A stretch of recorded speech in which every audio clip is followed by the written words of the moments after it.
नमस्कार सर्व शेतकरी बंधूंना स्वागत आहे मित्रांनो आपल्या चॅनलमध्ये। आणि आज दिनांक आहे 29 जुलै 2026 आणि आज आपण या ठिकाणी तुम्हाला अद्रक बाजार भावाविषयी देखील सांगणार आहे। पण त्यापूर्वी आपण सोयाबीन पिकामध्ये तणनाशकाची फवारणी या ठिकाणी करत आहोत। तर सोयाबीन पिकामध्ये आपण तणनाशकामध्ये काय काय वापरणार आहोत त्याबद्दलही आपण तुम्हाला या ठिकाणी सांगणार आहे। आपण सर्वप्रथम सोयाबीन तणनाशकासाठी शाखेत अदामा कंपनीचं शाकेल याचा वापर करत आहोत। प्रतिपंप 100 ml याचा वापर करायचा आहे। सोबत जे अमायनो ॲसिड असते अमोनियम सल्फेट, तर त्याचा आपण द्रावण तयार करून घेतलेलं आहे। यानुसार द्रावण आपण तयार करून घेतलेलं आहे। 10 पंपाचं द्रावण या ठिकाणी तयार करून घेतलं। आपण तणनाशक मारताना जी खोडकीड असते सोयाबीन पिकामध्ये सर्वात प्रथम पहिल्या 30 दिवसांमध्ये जो आपल्याला प्रादुर्भाव जाणवतो तर तो चक्रीभुंगी आळ्याचा म्हणजे खोडकिडीचा।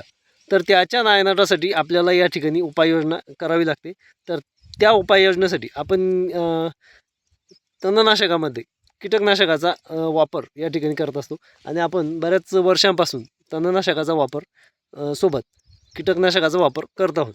तर मागीलही वर्षाच्या व्हिडिओमध्ये आपण याबद्दल माहिती सांगितलेली। तर त्यासाठी आपण यामध्ये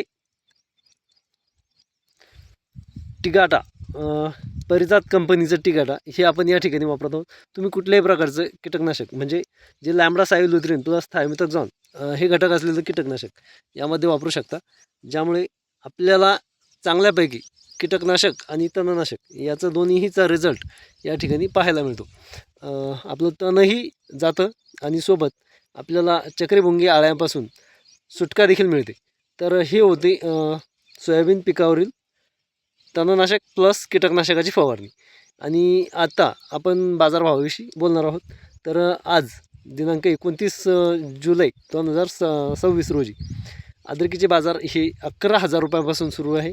11,000 11,500 जुन्या खोडव्या मालासाठी सांगतोय आपण, कारण महाराष्ट्रातील अद्रक याबद्दल आपण या ठिकाणी बोलणार आहोत। 11,000 11,500 12,000 12,700 ते 13,000 रुपयापर्यंतचे दर। 13,000 रुपयापर्यंतचे दर हे सुपर VIP क्वालिटीच्या अद्रकसाठी आपल्याला पाहायला मिळतात। तर ही आजची बाजारभावाची परिस्थिती आपण तुमच्यासमोर सांगितली। आणि तसेच असे व्हिडिओ रोज रोज नवीन माहितीसाठी आपल्या चॅनलला शेअर सबस्क्राईब करायला विसरू नका। आणि अजूनपर्यंत आपण जर चॅनलला फॉलो केलं नसेल तर फॉलो करायला विसरू नका। धन्यवाद।